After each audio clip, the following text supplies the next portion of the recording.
When I think of love, I think of dogs. Now, if you are a dog person, you will understand when I say that no one will ever love you as much as your dog does.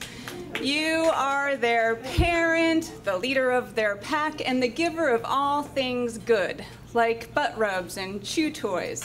When they look at you, it is like they are shooting laser beams of love from their eyes.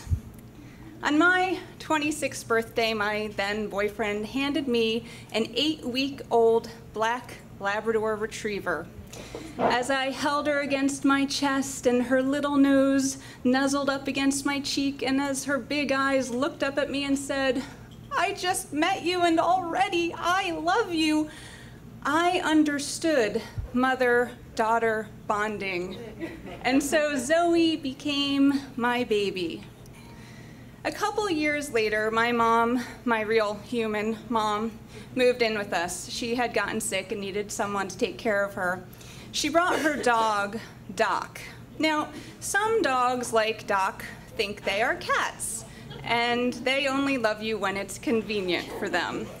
Doc does not tolerate unwarranted affection. If you try to pet him when he doesn't want it, he'll give you that look like he is so disappointed in you, and then he'll just walk away.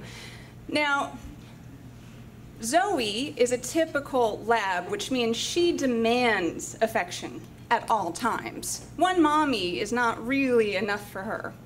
When my mom moved in, Zoe took one look at my mom, then looked at Doc, swung her big butt around, knocking Doc out of the way, and claimed my mother as her own. And my mom fell in love with Zoe. Now, Doc, being an almost 30-pound border collie, slept on the floor, and Zoe, being an almost 90-pound black lab, was, of course, a lap dog. So she became my mom's official lap warmer. Furthermore, she somehow managed to squeeze onto my mom's hospital bed every night, serving as bed warmer as well.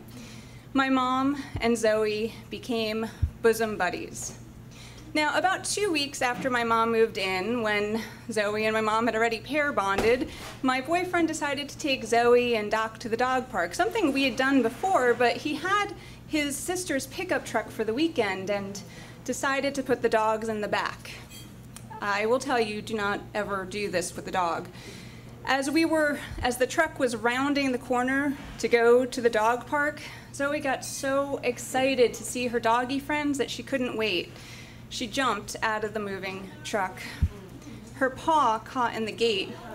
She slammed into the side of the truck, hanging by her paw, and then dropped onto the moving pavement. Doc also jumped out, but being a cat at heart, he landed on his feet. The doctor at the emergency room said that when Zoe fell, she ripped all the nerves in her shoulder and that she would never use her front right leg again. He said we needed to amputate, or she would start dragging it around and catch an infection. But she wasn't dragging it yet. She held it in close, almost like it was latched to her and she couldn't unhook the latch. So we decided to wait before discussing amputation any further. We brought Zoe home from the doggy hospital, big cone on her head, no use of her leg, and she was just miserable. She didn't want to go for walks. She didn't want to play. She didn't even bother begging for cookies. Her big Labrador eyes looked like they were filled with tears at all times. It broke my heart to look at her. It was like being stuck watching an ad for the ASPCA. To make matters much, much worse, that same week we found out my mom's prognosis, stage 4 cancer. They gave her 4 weeks to a year to live, so basically a death sentence. My mother and my baby were both hurting, and there was very little I could do to help either of them. But it turns out they didn't really want my help that much. They had each other, and through mutual suffering, they grew closer, and together found a way to be happy. My mom's prognosis was indisputable, but she made the most of the time she had left. And Zoe slowly started to be her old self again. She learned to hop around like a pro on 3 legs. We went out on walks with her. She wrestled with us. And most importantly, she started begging for cookies again. For a short time, the two of them were happy and more inseparable than ever. About 3 months later, my mom grew very weak, and she could no longer navigate our single-family home, so she went to stay with my sister in her apartment in Arlington.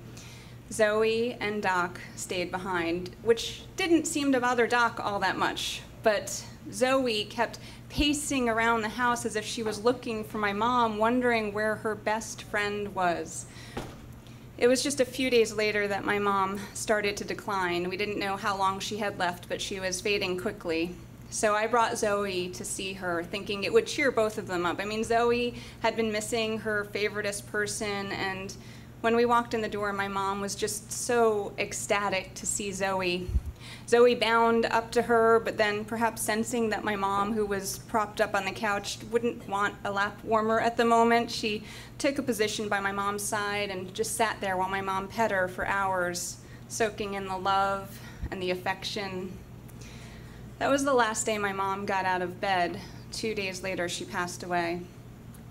Now, I have thought about this a lot over the years. I still think about it, and I don't know if I believe in an afterlife, and I don't know if I believe in a soul.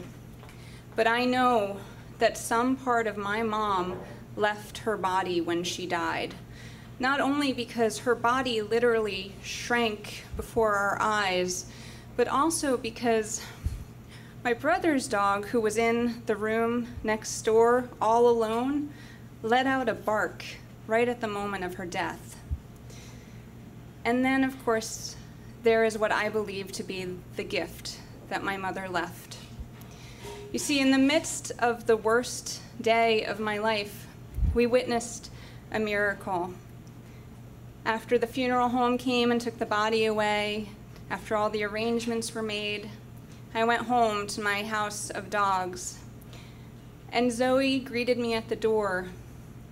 And for the first time in over 3 months, she walked on all 4 legs.